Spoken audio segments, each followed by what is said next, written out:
ప్రధానమంత్రి నరేంద్ర మోడీ రేపు విశాఖకు రానున్నారు. దీంతో కర్నూలు జిల్లా సిపిఎం కమిటీ ఆధ్వర్యంలో నిరసన కార్యక్రమం చేపట్టారు. మోడీ గో బ్యాక్ అంటూ నినాదాలు చేశారు. నరేంద్ర మోడీ విభజిత ఆంధ్రప్రదేశ్కు తీరని అన్యాయం చేశారని వారు ఆరోపించారు. ఇక ప్రత్యేక హోదా కల్పిస్తామని చెప్పిన మోడీ ఏ ఒక్కటి కూడా నెరవేర్చలేదని మండిపడ్డారు. కడపకు ఉక్కు పరిశ్రమ ఇస్తామని చెప్పిన కేంద్రం మాట దాటేయడమే కాక విశాఖ ఉక్కు ఫ్యాక్టరీని ప్రైవేట్ పరం చేయడానికి కుట్ర పన్నుతున్నారు. ఇక ఇదే విషయంపై మరింత సమాచారాన్ని మా ప్రతినిధి బసవరాజు అందిస్తారు.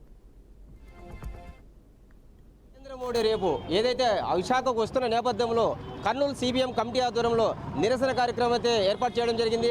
గోవాక్ మోడీ అంటూ ఇక్కడ నిరసన తెలుపుతున్న నాయకులను ఉద్దేశించి మనం ఎందుకు ఈ నిరసన చేస్తున్నారో తెలుసుకునే ప్రయత్నం చేద్దాం. అన్న చెప్పండి, గో బ్యాక్ మోడీ అంటున్నారు. మోడీ విశాఖకు వచ్చి ఏదో వరాలు ఇస్తారంటున్నారు. మీరు ఎందుకు గో బ్యాక్ అంటున్నారు?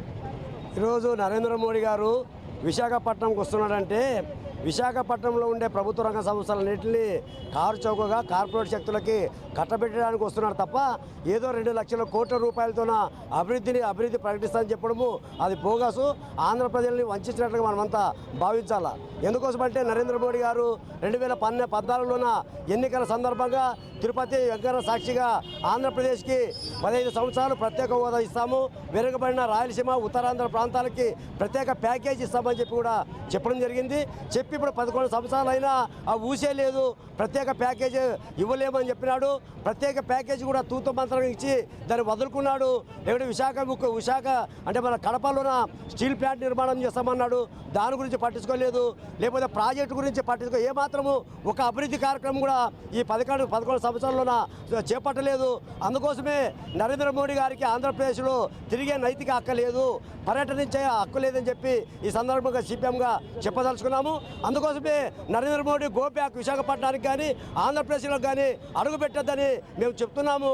మన ఆంధ్రప్రదేశ్లో విశాఖపట్నంలో అడుగుపెట్టాలంటే తాను గతంలో ఏదైతే ప్రత్యేక హోదా, ప్రత్యేక ప్యాకేజీ, ప్రాజెక్టులు, పరిశ్రమలు నిర్మిస్తానని చెప్పినాడు అవన్నీ చేపట్టితేనే నువ్వు ఆంధ్రప్రదేశ్లో తిరగడానికి హక్కు ఉంటుంది, లేకపోతే లేదని చెప్పి ప్రజలందరూ కూడా ముక్త కంఠంతో ఆయన పర్యటనను వ్యతిరేకించాలని చెప్పి అయితే కేంద్రం నుంచి ఏదైతే ఆంధ్రప్రదేశ్కి రావాల్సిన హక్కులు కావచ్చు లేదా ఏమైనా ఇవి కావచ్చు కేంద్రం నుంచి తెచ్చుకునే దాంట్లో చంద్రబాబు కావచ్చు, జగన్మోహన్ రెడ్డి కావచ్చు విఫలం కాలేదంటారా? గతంలో 2014లోన మోడీ బాబు జోడిగా పరిపాలించారు. అప్పుడు ముందు ఏదో ఇస్తామన్నారు, ఇవ్వకపోతే దాని తర్వాత వ్యతిరేకించాడు. తర్వాత జగన్మోహన్ రెడ్డి వచ్చినాడు, నాకు అధికారం ఇచ్చి 25 ఎంపీ సీట్ ఇస్తే నేను ప్రత్యేక హోదా ప్యాకేజ్ సాధిస్తాడు. ఆయన కూడా ఇద్దరు కలిసి కూడా జగన్మోహన్ రెడ్డి, చంద్రబాబు నాయుడు ఇద్దరు ఆయనకి భజన చేయడానికి పరిమితమైనారు తప్ప ఆ వాటి నుంచి వాళ్ళ నుంచి నిధులు సంపాదించి ఈరోజు అభివృద్ధి చేయాలని చెప్పి ఆలోచన లేదు. ఉదాహరణకి 2024లోన నరేంద్ర మోడీ ప్రధానమంత్రి అయినాడు. ప్రధానంగా ఈరోజు తెలుగుదేశం పార్టీ మద్దతుతోనే ఈరోజు ప్రధానమంత్రి అయినాడు.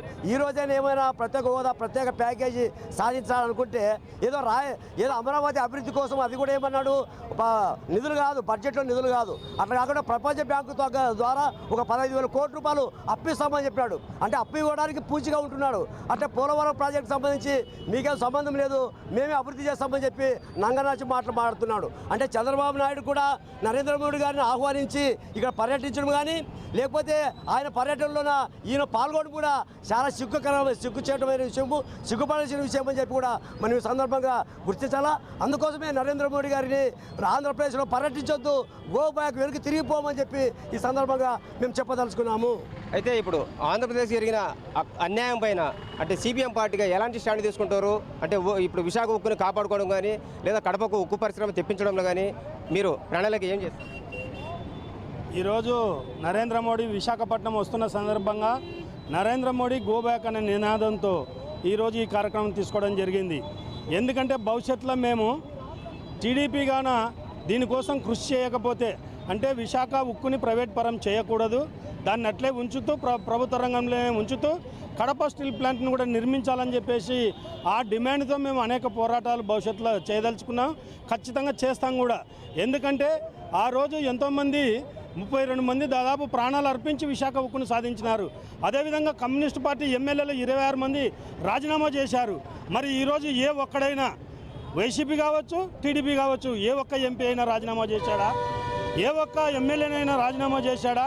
రాజీనామా చేయకపోగా దీన్ని గాలికి వదిలి దానికి అనుకూలంగా ఈరోజు ప్రవర్తించే పరిస్థితి ఈరోజు మనం చూస్తూ ఉన్నాం. అంటే నరేంద్ర మోడీ ఉపాధి లేకుండా ఈ రాష్ట్ర ప్రజలకి అన్యాయం చేస్తూ ఉంటే వీళ్ళిద్దరు ఒక్కరు కూడా, అటు జగన్మోహన్ రెడ్డి కావచ్చు, ఇటు చంద్రబాబు నాయుడు కావచ్చు, ఒక్కరు కాకుంటే ఒకరు మాట్లాడడం లేదు. కాబట్టి భవిష్యత్ ప్రణాళిక మేము ఏమంటే ఖచ్చితంగా నినదిస్తాం. విశాఖ ఉక్కుని ప్రైవేట్ పరం చేయనీయం, అట్లా కడప స్టీల్ ప్లాంట్ నిర్మించేంత వరకు మా పోరాటం ఆగదని చెప్పేసి ఈ సందర్భంగా హెచ్చరిస్తూ ఉన్నాం. అమ్మ చెప్పండి, చంద్రబాబు ఇప్పుడు ఎన్డీఏలో భాగస్వామిగా కీలకంగా ఉన్నాడు. చంద్రబాబు మద్దతు ప్రధాని మూడోసారి ముచ్చటగా ప్రధాని అయ్యాడు. మరి చంద్రబాబు రేపు ఉక్కు ఏదైతే కడప ఉక్కుని కాపాడుకోవడానికి ప్రశ్నిస్తాడంటాడా లేదా? ఏదైతే ఆంధ్రప్రదేశ్ గతంలో సైకో ప్రభుత్వం వద్దని ప్రజలందరూ ఏకమయ్యి ఆ ప్రభుత్వాన్ని తొలగించి మరి కూటమి ప్రభుత్వాన్ని గెలిపించుకున్నారో, మరి ఆ కూటమి ప్రభుత్వం కూడా ఈరోజు ముందుగా ఉన్నాయన కంటే మరి ఎక్కువైన సైకో. ఈ సైకో మన ఆంధ్రప్రదేశ్ని చాలా నిర్వీర్యం చేస్తూ ఉన్నాడు. మహిళలకి ఎక్కడ రక్షణ కూడా లేదు. మరి కూటమి ప్రభుత్వము ఏదైతే ఉందో, నరేంద్ర మోడీ మన ఆంధ్రప్రదేశ్కి రావడానికి ఎటువంటి హక్కుదారుడు కాదు.